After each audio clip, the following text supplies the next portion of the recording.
انسان اگرچہ اشرف المخلوقات ہے لیکن غلطی کرنا انسان کی فطرت میں شامل ہے۔ لیکن جب بڑے پیمانے پر تعمیراتی منصوبے پر کام کیا جاتا ہے تو اس پر انجینئر کافی سوچ سمجھ کر فیصلہ لیتے ہیں، لیکن ہمیشہ ایسا نہیں ہوتا۔ ہم اس ویڈیو میں ان چند غلطیوں کی بات کرنے والے ہیں جن کی وجہ سے ہزاروں بلین ڈالر کا نقصان ہوا اور ابھی تک ہائی بلڈنگز اور اسکائی اسکریپر کی تعمیر تاخیر کا شکار ہے۔ اس ویڈیو میں آگے بڑھنے سے پہلے آپ سے گزارش ہے کہ چینل کو سبسکرائب کر دیں تاکہ ہماری نئی آنے والی ویڈیوز آپ تک پہنچ سکیں۔ نمبر 5، 20 فن چرچ اسٹریٹ۔ فن چرچ اسٹریٹ میں واقع ہونے کی وجہ سے اس بلڈنگ کو فن چرچ اسٹریٹ کا نام دیا جاتا ہے۔ یہ لندن میں ایک کمرشل اسکائی اسکریپر ہے۔ اس کی تعمیر کا کام ہانگ کانگ کی ایک تعمیراتی کمپنی کو دیا گیا جس کا نام لی کوم کی ہے۔ اس کی تعمیر میں 1.8 ملین ڈالر کا خرچ آیا جو کہ لندن میں تعمیر ہونے والی بلڈنگ میں سب سے مہنگی بلڈنگ شمار کی جاتی ہے۔ 2014 میں اس کی تعمیر کا کام مکمل ہوا اور بلڈنگ کو اس کی ساخت کی وجہ سے واکی ٹاکی کا نام دیا گیا۔ 20 فن چرچ اسٹریٹ کی تعمیر میں ایک غیر معمولی غلطی کی گئی۔ نئی جدید فلک بوس عمارتوں کی طرح واکی ٹاکی کے فرنٹ سائڈ پہ گلاس لگایا گیا ہے جو کہ سورج کی شعاؤں کو ریفلیکٹ کرتا ہے۔ دوسری فلک بوس عمارتیں بھی سورج کی شعاؤں کو ریفلیکٹ کرتی ہیں، لیکن اس واکی ٹاکی کا مسئلہ یہ ہے کہ اس کی جنوبی سائڈ پہ لگایا گیا گلاس سورج کی شعاؤں کو گلی میں موڑتا ہے، جس کی وجہ سے گلی کا ٹمپریچر 6 گنا بڑھ جاتا ہے۔ گرمی کی شدت اتنی بڑھ جاتی ہے کہ اس میں پارکنگ میں کھڑی گاڑیوں کے شیشے ٹوٹ جاتے ہیں۔ اسکائی نیوز چینل کے ایک اینکر نے اس گلی میں انڈے کو فرائی کر کے اس گلی میں گرمی کی شدت کو واضح کرنے کی کوشش کی تھی۔ اس بلڈنگ کو بنانے والے انجینئر ریفل وینولی نے ایک اور ہوٹل بھی اسی طریقہ کار سے بنایا جس کو وڈارا ہوٹل کے نام سے جانا جاتا ہے۔ اس مسئلے کے حل کے لیے سن شیڈنگ کا استعمال کیا گیا ہے جس پر 14 ملین ڈالر کا مزید خرچ آیا ہے۔ نمبر 4، اسٹوٹگارٹ 21۔ اسٹوٹگارٹ 21 جرمنی کا ایک ریلوے اسٹیشن میگا پروجیکٹ ہے۔ پہلے یہاں ایک ٹرمینل تھا جہاں سے ٹرینوں کو ایک لمبا چکر کاٹ کے جانا پڑتا تھا۔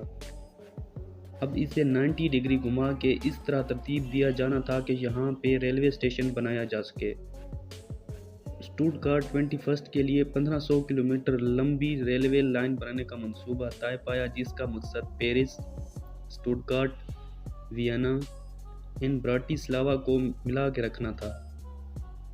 جب 2010 میں تعمیر شروع ہوئی تو اندازہ لگایا گیا کہ اس کی تعمیراتی کام میں 5.4 بلین ڈالر سے زیادہ کا خرچ نہیں آئے گا اور 2019 میں یہ منصوبہ پایہ تکمیل کو پہنچے گا، لیکن ان کو یہ اندازہ نہیں تھا کہ ان کی لاگت اس رقم سے ڈبل ہونے والی تھی۔ تعمیراتی کام کئی دفعہ تاخیر کا شکار ہو چکا ہے اور اندازہ لگایا جا رہا ہے کہ ریلوے اسٹیشن 2025 میں عوام کے لیے کھولا جائے گا، یعنی اپنے مقررہ ہدف سے 6 سال بعد۔ Number 3، city group centre. City group office ایک فلک بوس عمارت ہے جو کہ نیو یارک شہر کے وسط میں واقع ہے۔ 280 میٹر اونچی عمارت اپنی ایک خاص خصوصیت رکھتی ہے۔ یہ عمارت اپنے 4 ستونوں پر کھڑی ہے جن میں ہر ایک کی لمبائی 34 میٹر ہے۔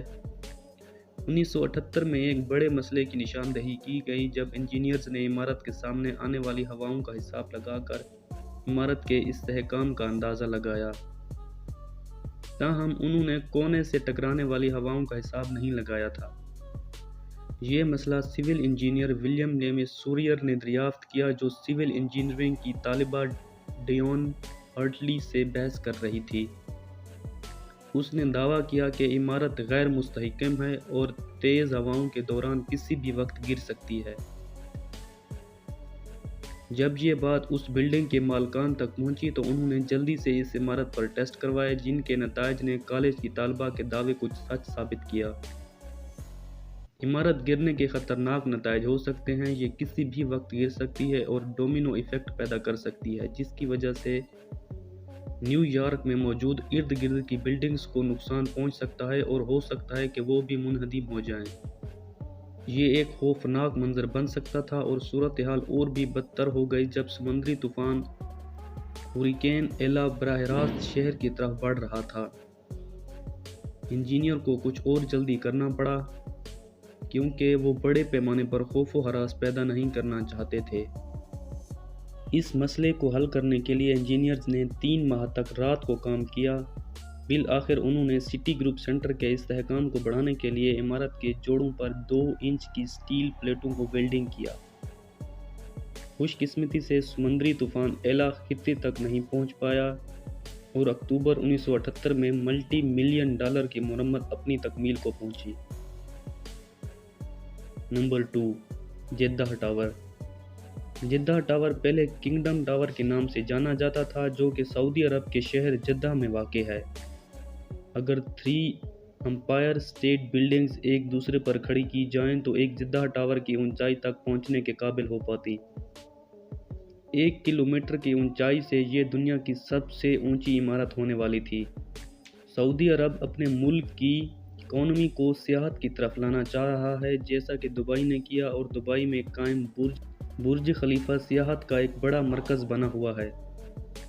جدہ ٹاور کی تعمیر 2013 میں شروع ہوئی اور 2018 میں مکمل ہونی تھی، لیکن 2017 میں سعودی عرب میں ہونے والی صفائی کے مہم کی وجہ سے ٹاور پر تعمیراتی کام میں مشکلات کا سامنا ہوا اور ٹاور کا 1/3 حصہ مکمل ہونے کے بعد عمارت پر کام رک گیا۔ ٹاور پر کام رکنے کے وقت ٹاور کی لمبائی 252 میٹر تھی۔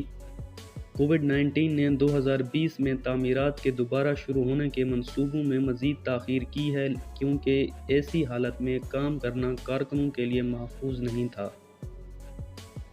اس وقت سے لے کر اب تک دوبارہ کام شروع نہیں کیا جا سکا اور اگر جدہ ٹاور کو اپنی اسی حالت میں رہنے دیا گیا اور اس کی تکمیل نہیں کی جاتی تو اس پر لگائی گئی $1 بلین کی لاگت ضائع ہو جائے گی۔ Number 1، Berlin Brandenburg airport. Berlin Brandenburg airport Germany میں ایک انٹرنیشنل ایئرپورٹ پروجیکٹ ہے۔ 2006 میں اس کی تعمیر کا کام شروع ہوا اور اس وقت اندازے کے مطابق اس کی لاگت $2.4 بلین تھی اور ایئرپورٹ کی تعمیر کا کام 2011 میں مکمل ہونا تھا، لیکن مسلسل ناکامیوں اور کرپشن کی وجہ سے برسوں کی تاخیر کے بعد تعمیراتی ڈیڈ لائن کو کسی بھی طرح پورا نہیں کیا جا سکا۔ پہلی تاخیر اصل افتتاحی تاریخ سے تقریباً 1 سال پہلے یعنی 2010 میں ہوئی، جب ایک ملوث منصوبہ ساز کمپنی کے دیوالیہ ہونے کا اعلان کیا گیا۔ مزید تاخیر فائر پروٹیکشن کے تقاضوں کی تعمیل نہ کرنے کی وجہ سے ہوئی۔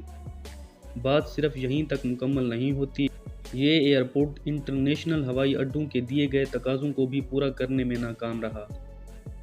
آج تک اس پر $8.3 بلین کا خرچ آ چکا ہے جو کہ اندازے کی قیمت سے 3 گنا زیادہ ہے۔ 14 سال کی محنت کے بعد بالآخر 2020 میں برلن برینڈنبرگ ایئرپورٹ کو استعمال کے لیے کھول دیا گیا، لیکن اس کی ناکامی کی بات یہیں ختم نہیں ہوتی۔ ایئرپورٹ کووڈ-19 کے دوران اور بعد میں خود کو فائنینشل سپورٹ دینے سے اور اس کو دیوالیہ پن سے بچانے کے لیے مزید $2 بلین کا خرچ آ سکتا ہے۔ آپ دنیا میں کی گئی ان بڑی غلطیوں کے بارے میں کیا کہتے ہیں اور ان میں سے کون سی آپ کی فیورٹ ہے؟ کامنٹس میں ضرور بتائیے گا۔